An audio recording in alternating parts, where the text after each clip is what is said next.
Hi, everyone. Thank you so much for coming in tonight. Um, this is a program held by the Health Policy and Legislative Affairs Committee of SNMA, and we are having trouble streaming to Facebook. Okay. And I just wanted y'all to see a few of the members because this is the membership and subcommittee, education subcommittee that is hosting this specific one. So our speakers today are going to be Shruti and Swathi, and they're going to be talking about a little bit about single payer 101. So Shruti and Swathi are current MS3s at the Chicago Medical School. They serve as the political advocacy co-directors of the student arm of Physicians for a National Health Program and are the incoming chair and vice chair of the Illinois State Medical Society medical student section. Before medical school, they spent a decade working as political organizers in the San Francisco Bay Area on various issue campaigns regarding housing, justice, immigrant rights, and health assets. Their work with working class communities has fueled their beliefs that civic engagement is essential in transforming basic human needs into human rights guaranteed to all. Over the years, they have culled expertise in community power building, legislative advocacy, and leadership development. They are proud UC Berkeley graduates, Go Bears, and serve on the boards of the California Physicians Alliance and Just Health 510. So let me welcome Shruti and Swathi and Shruti Bhuma to the stage. Hi, everyone. My name is Shruti. My name is Swathi. And we're here representing SNAHP, the student arm of Physicians for a National Health Program. So first of all, thank you so much, Enriqueta, and the entire SNMA HPLA team for organizing this event. Y'all do such amazing work, and we're so honored to be working in collaboration with you all. So, okay, let's get started this Friday evening. Today, we'll be talking to you about single-payer healthcare, which has and continues to be a hot topic in policy and political circles. Next slide. All right, so first of all, an introduction to our organization. Who is SNAHP? As we said earlier, SNAHP, or Students for a National Health Program, is the, did the screen? Okay, there we go. Thank you. As we said earlier, SNAHP, or Students for a National Health Program, is a student arm of Physicians for a National Health Program, a 20,000 member strong organization of physicians, health professionals, and students advocating for universal, single-payer, improved Medicare for all. Our work primarily falls into three buckets: educate, advocate, and grow. Our nearly 100 student chapters across the country are actively engaged in various activities to fight for what we think a just healthcare system should reflect. If you're interested in learning more, follow us on social media or join our email listserv. Membership is free for medical and health professionals, so if you like what you hear, please consider joining today. Next slide. So for this presentation, we'll discuss 5 key topics. We'll start off by talking about healthcare systems, broadly speaking, from an international perspective. We'll then move on to talk about the state of health insurance in the United States. Next, we'll dive into the basics of single payer, the policy, the financing, and a stakeholders analysis. And finally, we'll end with a reductive history of single payer legislation in the US and some opportunities for y'all to get more involved in propelling this movement further. Next slide, please. So to understand how atypical our healthcare system is, we really need to start with an international perspective. Next slide. And thank you so much, Enriqueta, for doing the slides for us.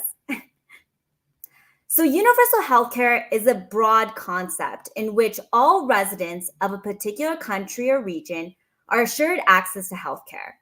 There are a lot of different colors here, but what we want you to zone in on are the countries colored in red, aka the countries that don't have any type of universal healthcare. As you can see, the United States is one of the few countries in the entire world and the only industrialized nation that doesn't have a universal healthcare system. So with respect to coverage, we're actually on par with parts of Africa, Southeast Asia, and parts of the Middle East. Next slide, please. Now, let's take a step back and start with the basics of how healthcare systems are organized.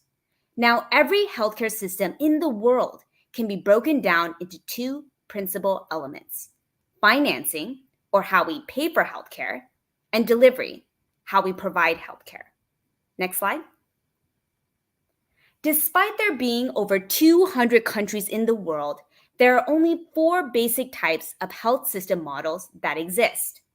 Now, to remind you, we have a key at the top right. Blue colored boxes represent a component managed by the government. Green colored boxes represent a component managed by multiple private companies, either for-profit or nonprofit.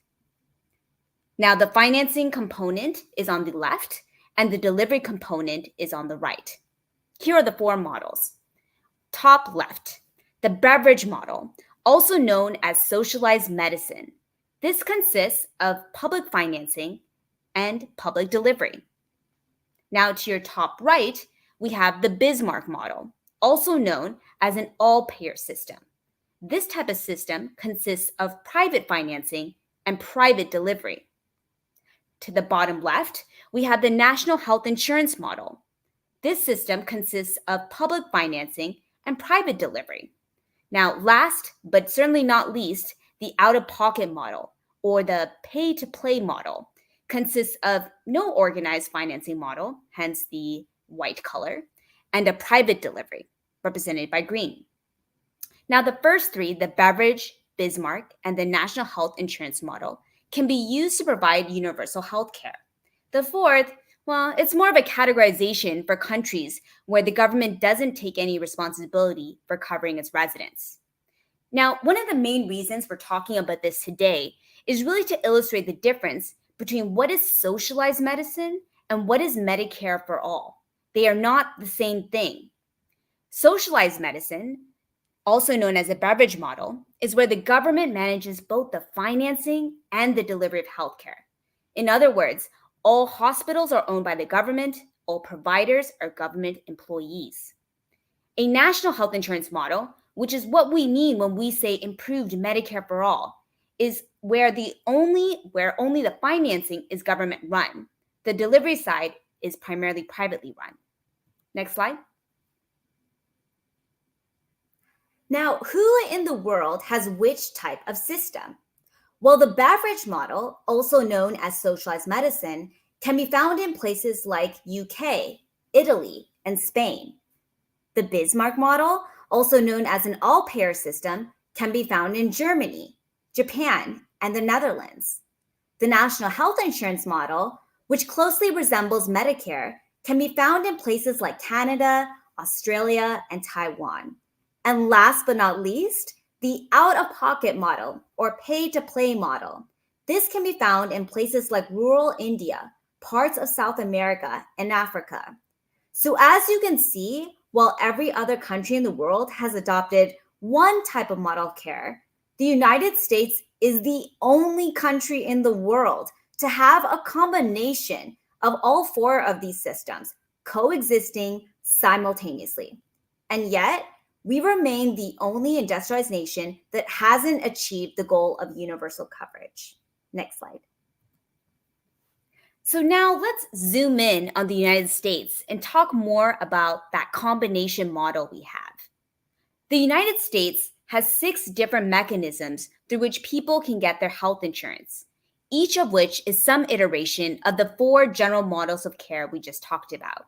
Now, I apologize in advance. This was animated, but we're using a PDF to live stream, so bear with me as I try to explain this. Number 1, one of the systems is an employer-based insurance, where people get their health insurance through their work. This is represented by the green. The second is Medicaid. This is insurance for low-income folks and is represented by the purple. Next is the Medicare insurance. This is insurance for folks over 65, plus a few exceptions. This is represented by the blue. Next, we have the non-group, or basically those on private insurance or private insurance market. For example, in California, this refers to folks who purchase their health insurance through Covered California, and this is represented by the bronze. Fifth, we have other types of public insurance, primarily the Veterans Administration and the Indian Health Services. This is represented by the gray. And last but not least, the sixth is the uninsured, which means people without any type of health insurance coverage, represented by the orange. Now, as you can see, the dominant way people obtain their health insurance in the United States is through their employer. And for those of you who are interested, this is how the 6 mechanisms correspond with the 4 general models of care, represented by the graphic on the left. And you can see the green, the purple, blue, orange, bronze, and gray. Next slide, please. So instead of having one type of health insurance model for the entire nation, represented by these neat little doors in Europe in the back of the cartoon, we have this hodgepodge, multi-payer, multi-system, multi-market, hot mess of a healthcare system. So obviously, our healthcare system doesn't really look pretty, but is it effective? Well, the data proves otherwise. Next slide, please. There are numerous issues with our current healthcare system, but we want to highlight 3 flaws in particular. Next slide. Issue number 1, the uninsured. Next slide.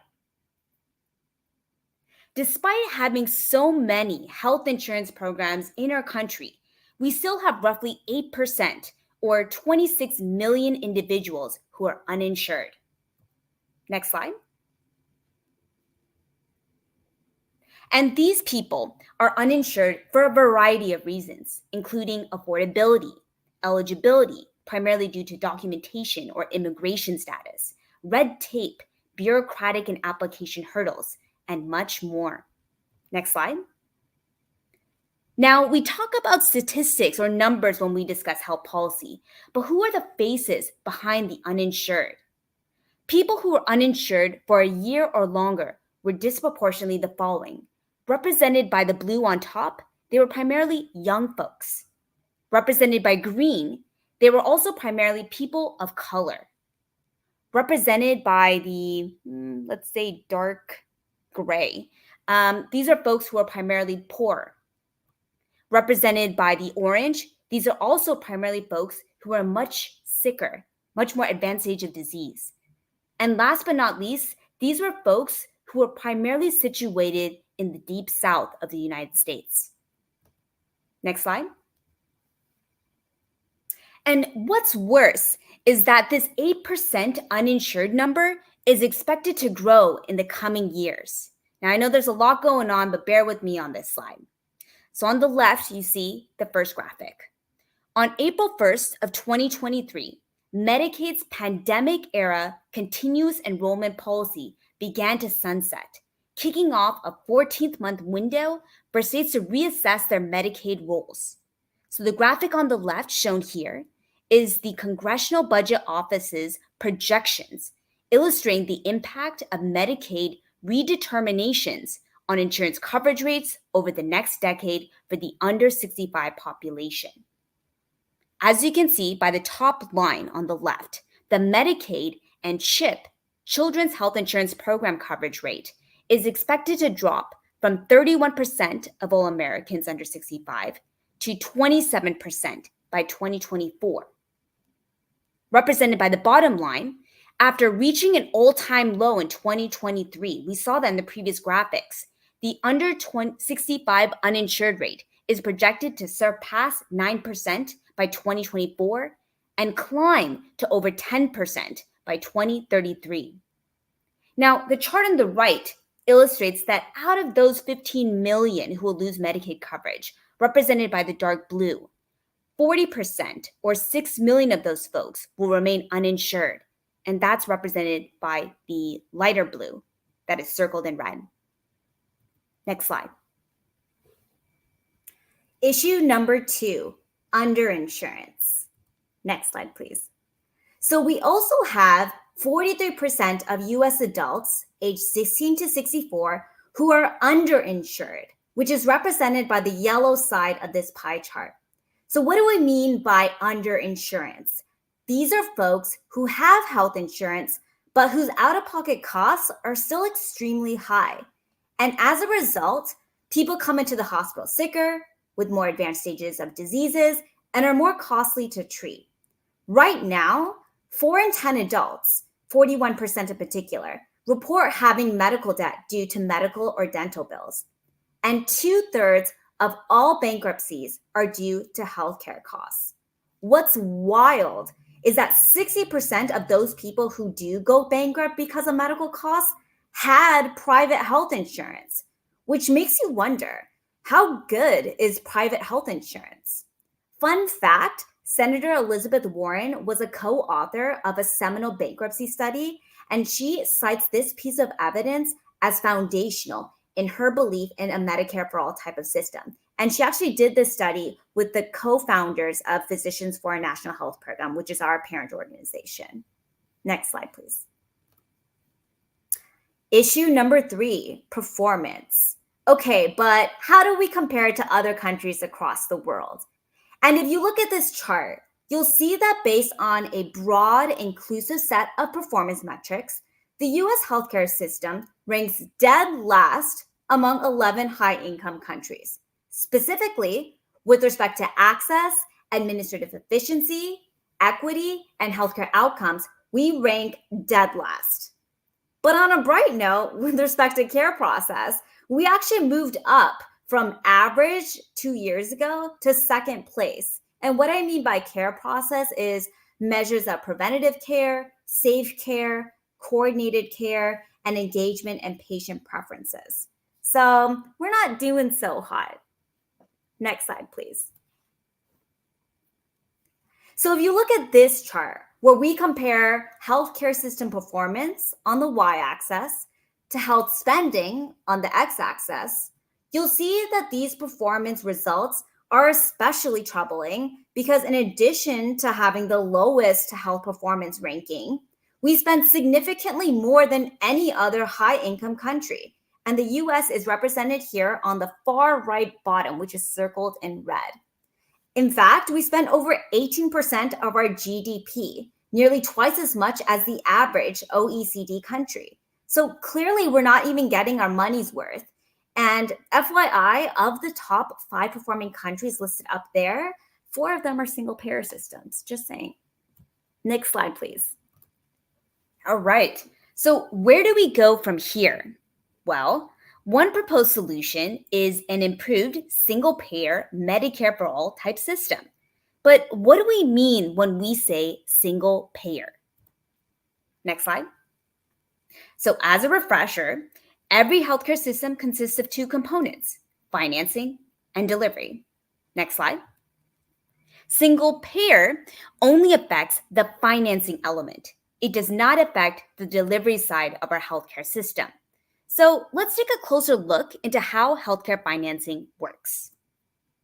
So healthcare financing can be broken down into 3 major components, or put simply, the 3 Ps. The first one is patients, which include individuals, families, and businesses, people who receive care. The second component is payers. These are entities that finance and reimburse the cost of healthcare services. These may include health insurance programs. Last but not least, the third component is providers, which include health professionals, hospitals, clinics, and other entities like drug companies that work together to provide healthcare. Together, these 3 components make up what I like to call the trinity of healthcare financing. Next slide. So this is what the trinity of healthcare financing looks like in a multi-payer system, and specifically how healthcare financing is set up in the United States.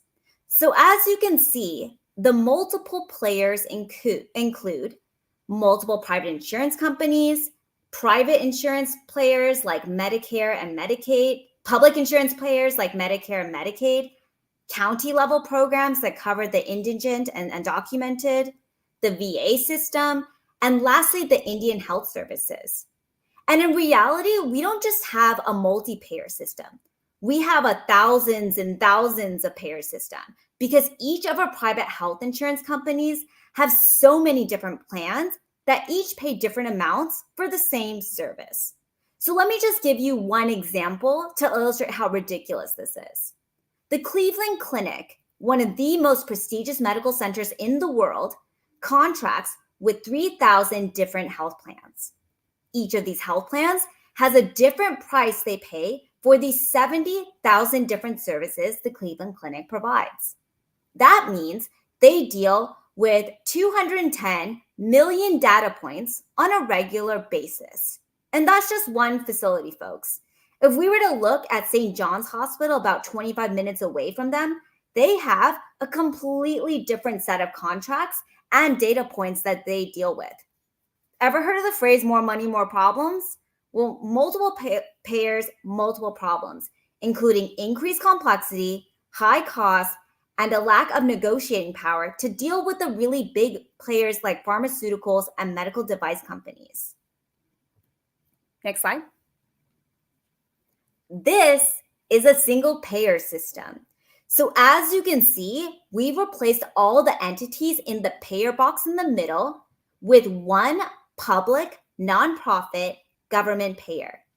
As represented by the single red arrow on the left, patients would contribute funds to this payer via some form of taxes.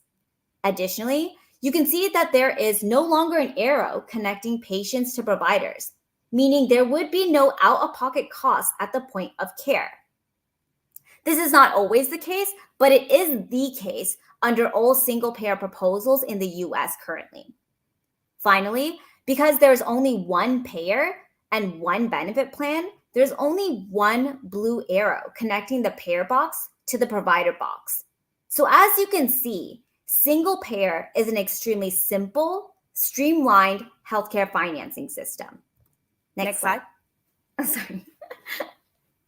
In fact, we don't even need to arrange the trinity of healthcare financing in a triangle. We can just arrange them in a straight line. Next slide, please. So this is a beautiful graphic made by the Congressional Budget Office in 2019 and showcases how there are many elements to consider when designing a single-payer healthcare system: administration, eligibility and enrollment, covered services and cost sharing, role of the current system, provider roles and rules, payment rates, cost containment, and financing.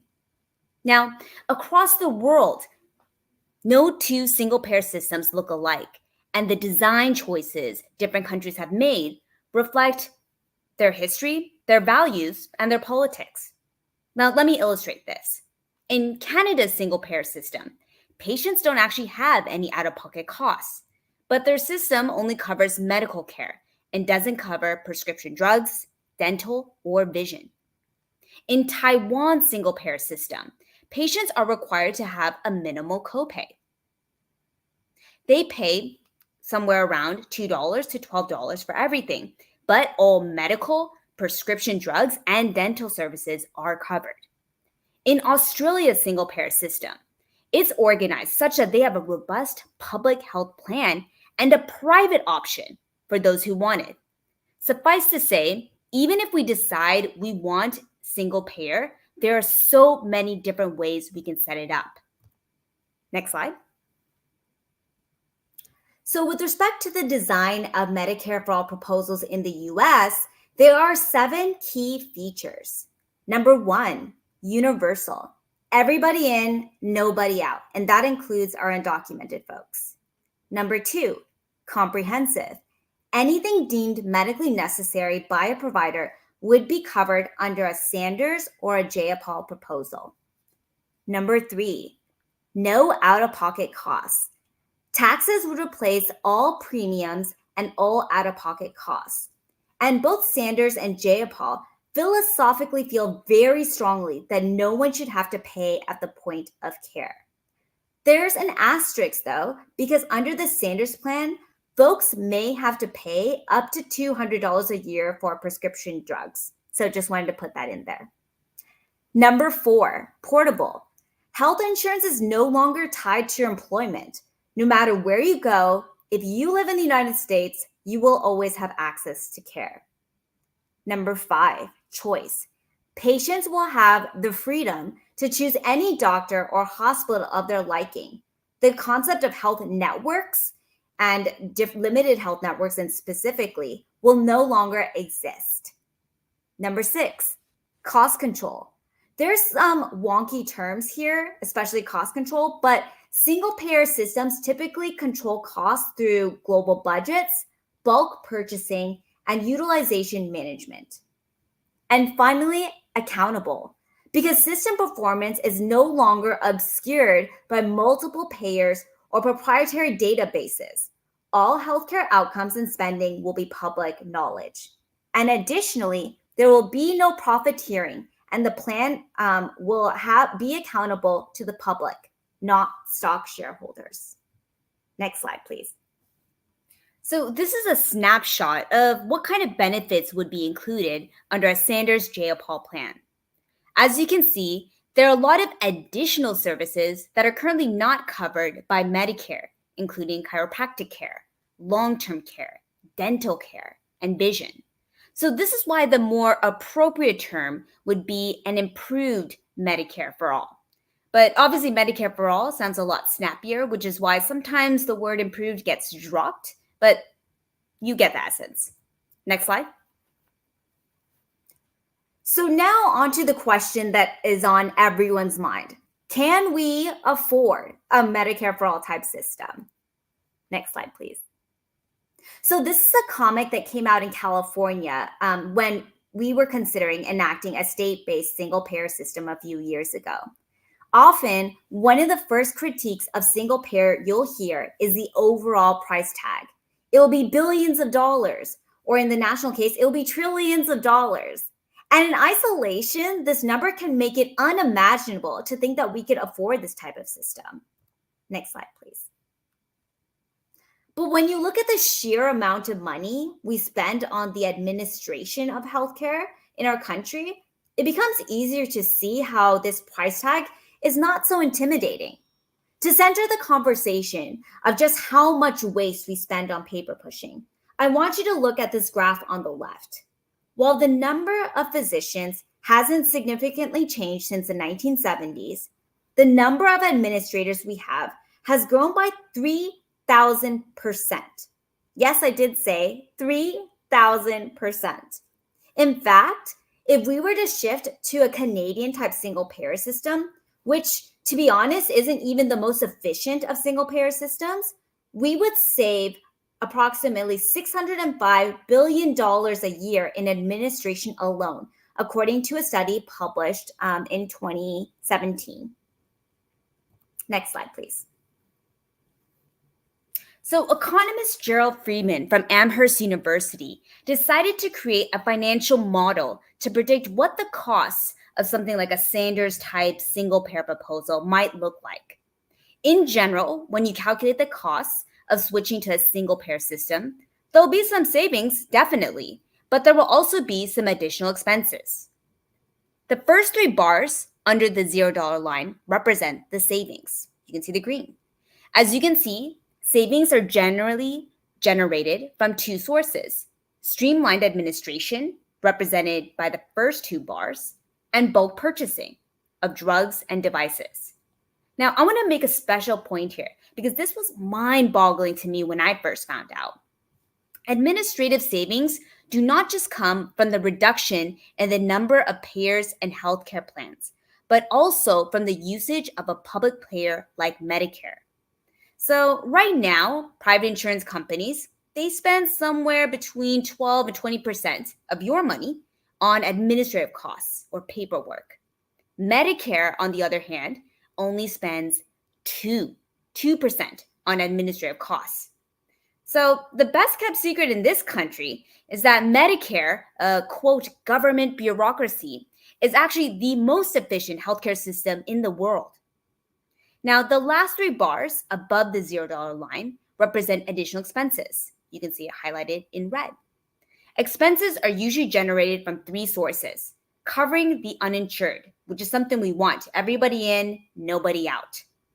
Also from increasing the benefits package or services covered by a health plan. We want to make sure all types of services are covered. That's comprehensive.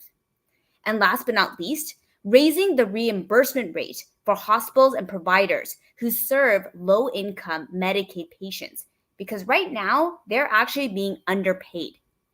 So how does this overall shake out? Next slide. So there are 3 graphs here, bear with me. Compared to the current system, over the span of 10 years, we would actually save money under a single-payer type system. The first bar on the left represents the cost of our current healthcare system, no changes. The second bar represents the cost of a single-payer healthcare system, and you see there's some savings there. The third bar represents how much of that money is already being paid by the government, aka how much of our healthcare system is paid by the public. And the purple represents the new revenue that will need to be raised in terms of new taxes and other sources. So going back to that first comic, if anyone ever says single payer will cost us X amount of dollars, your follow-up question should be, how does that compare to the cost of our current system? Always ask that question, because it is not an apples to apples comparison otherwise. Next slide. Now, to answer everyone's burning question, how much is this going to cost me personally? Now, according to a recent analysis by Sayes and Zuckman, both economic professors at the University of California, Berkeley, go Bears, with smart new taxes such as broad income taxes, exempting low-wage workers and retirees, 95% of Americans would be paying less than what they are paying now. So here's the thing. Right now, healthcare is financed in a very regressive way, where, for example, the secretary at a large company pays the same amount as the CEO of the same company. Single payer would flip that and finance healthcare in a more progressive way. Next slide, please. So this was a systematic review of 22 single-payer financial studies conducted by researchers at UCSF and UCLA. 19 of 22 of them found net savings in year 1 alone, and all of the studies found net savings over time. Next slide, please. So we at PNHP and SNAHP think it's healthy, if not necessary, to constantly interrogate our beliefs and assumptions about single-payer healthcare. One study that's highlighted here that is actually not included in the previous systematic review and is constantly being cited by single-payer skeptics is this 2019 Urban Institute study. It predicts that national health spending would actually increase by 13% over the span of 10 years. And it's a significant outlier by far for a reason. And for those of you who are interested in learning why this is a case, please ask us a question and we can break that down during the question answer portion. It takes a little bit of explanation, but we would love the opportunity to explain why we think this study is an outlier for a reason. Next slide. But just so you know, that same research institute, the Urban Institute, also modeled a single-payer light plan, all inclusive of the 10 essential benefits required under the Affordable Care Act, with no out-of-pocket costs, and found that it would save money overall. So it just goes to show that despite some questionable assumptions made in the previous study that I mentioned, a single-payer system can always save money. It just depends on how it's designed. Next slide, please. So on the off chance you're a data geek and you find any of the assumptions made in these financial studies questionable, I encourage you to check out this tool released by epidemiologists from the Yale School of Public Health in 2020. It's called the Shift tool, and you can play around with various parameters and see for yourself how they influence the cost of a single payer system. And you can change the healthcare budget, you can talk about services, you can play around with revenue generation, et cetera, and et cetera. So you can play around with the modeling and figure out what is a good way that you would like to design a healthcare system. Next slide, please. So let's look at single payer from a stakeholder's perspective. Now, as with any redistributive public policy, there's going to be some winners and there will be some losers. Let's take a look at the winners. 3 main winners in particular. Winner number 1, patients. Patients win because they get more comprehensive benefits, no financial barriers to care, and the freedom to choose or change healthcare providers and facilities. More importantly, 95% of them will pay less overall. Winner number 2, providers. Physicians and healthcare providers at large will no longer have to deal with insurance companies dictating what treatments they can and cannot provide patients based on their insurance plan. They can simply practice medicine the way it was meant to be practiced, without finances getting in the way of the patient-doctor relationship. There is a caveat though.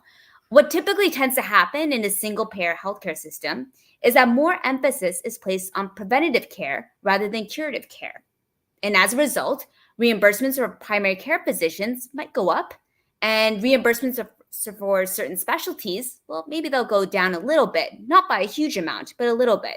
And you can look at Canadian salaries for a ballpark estimate. And if you're interested in that, we have a separate slide for that. Feel free to ask us and we'll showcase that. Winner number 3, businesses, both small and corporate. Right now, rising healthcare costs are becoming a huge burden that businesses can no longer continue to afford.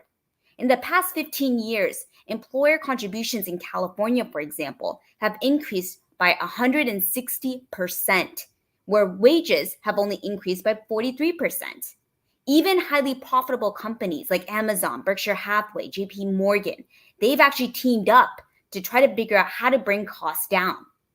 Under a single payer system, businesses would no longer be responsible for administering healthcare plans to their employees. And under a Sanders or Warren type single payer plan, they would achieve significant savings. Next slide. 2 losers. So loser number 1, private health insurance companies.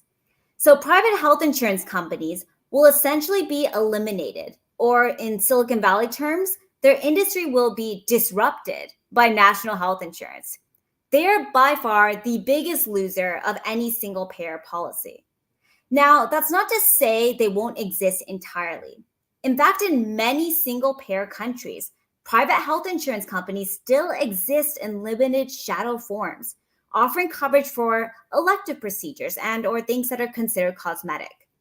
And one thing I want to note is that while we don't love private health insurance companies, we do care about the 1 to 2 million people who currently work there and will be displaced. And in both a Sanders and a Jayapal single payer plan, there is a specific fund dedicated to helping this group either get retrained or retire early. Loser number 2, pharmaceutical companies and device manufacturing companies. So right now, the US pays the highest prices in the world for prescription drugs. And with an increase in purchasing power, a single payer system has the ability to strong arm drug companies into giving them a more competitive price. And as such, these companies will be forced to change their business model, and this will certainly be an adjustment for them. Next slide, please. And then one mixed bag, hospitals and clinic. So safety net institutions and rural hospitals in particular would actually benefit from a single payer system, since they typically serve a large portion of the low-income Medicaid population, and as such, don't get reimbursed too highly under the current system. On the other hand, for-profit and certain nonprofit hospitals that predominantly serve privately insured patients would probably lose a little, at least a little bit, from a single payer system, since private insurance companies reimburse hospitals at much higher rates than Medicare and Medicaid. Here's the thing though, you don't need insurance companies for Medicare for all, but you do need hospitals and clinics.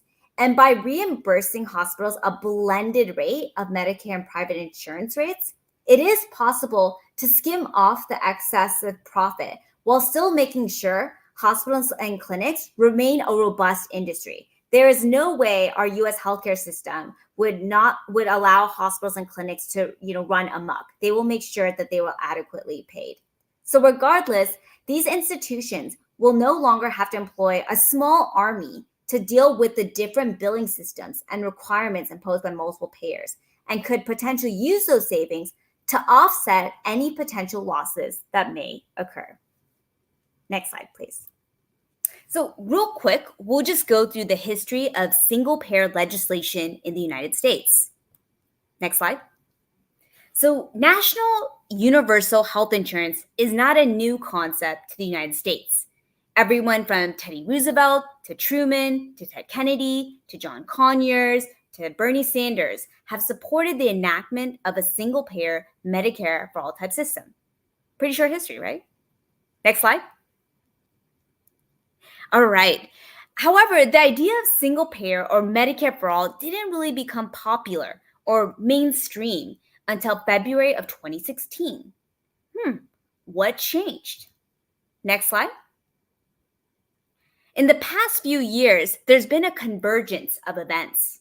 Number one, Bernie Sanders used his 2016 presidential bid to spotlight a wonky issue, single payer, and transformed it from a third rail issue to a kitchen table issue. Number two, politicians stopped using wonky economic terms like single payer and adopted better messaging, honestly, like Medicare for all, something the American public could understand. Number three, scandals exposing corporate greed of pharmaceutical companies. I don't know if you guys remember this, but Martin Shkreli, the EpiPen situation, it became more commonplace, and people started to despise the profiteering in private insurance. And four, more people were insured under the Affordable Care Act, meaning that they were more lived experiences, people with private and public insurance that were grounding conversations concerning healthcare. What's good, what's not, and how do we chart the path forward? Next slide. So today, in the 118th Congress, we have two federal pieces of legislation: Jayapal's House Bill 3421 and Sanders' Senate Bill 1655. FYI, right now, the House has 113 plus sponsors, and Sanders' bill has 14 plus sponsors. Next slide, please. So what's next? Obviously, improved Medicare for all isn't going to happen in the near future. But we at SNAHP and PNHP believe in two things. One, we can't let the urgent crowd out the important. But two, we can't let perfect be the enemy of progress.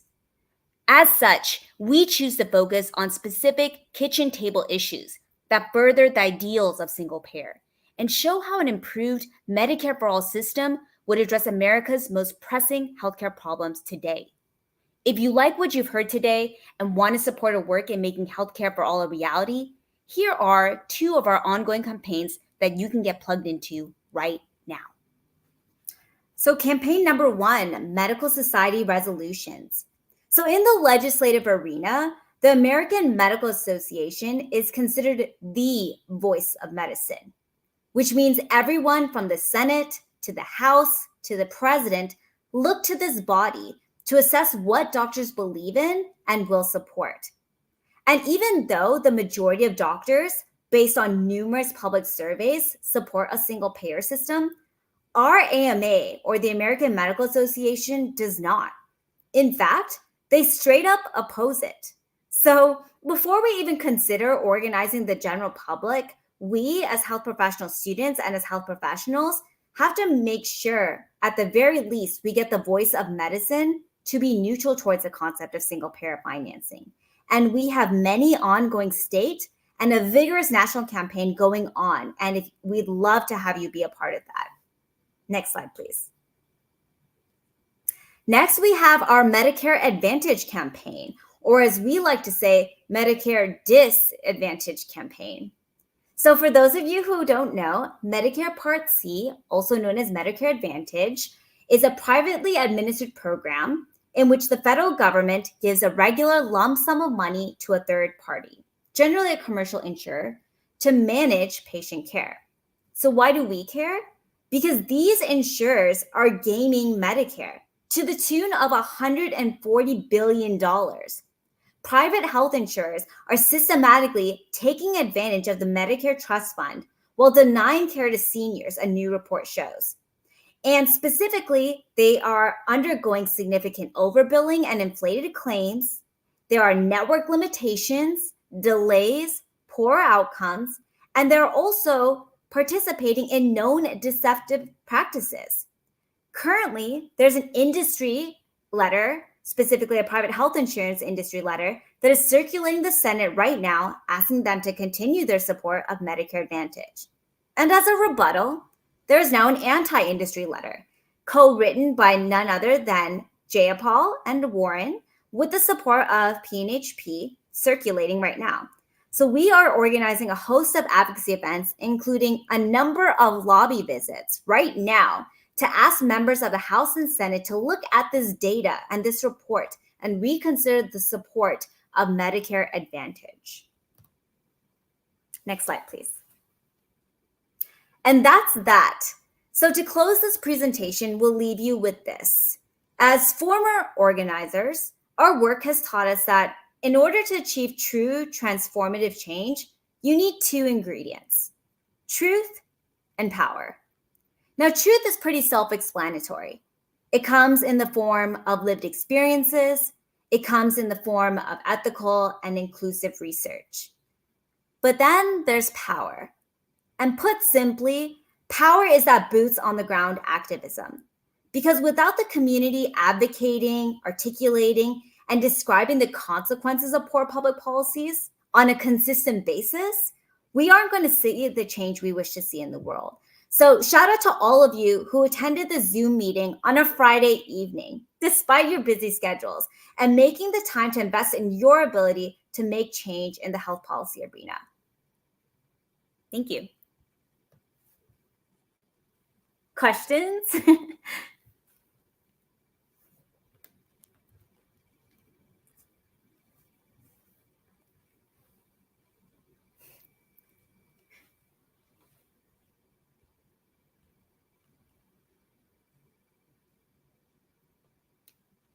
If not, no worries. It is a Friday evening, but we will be around if you'd like to ask anything.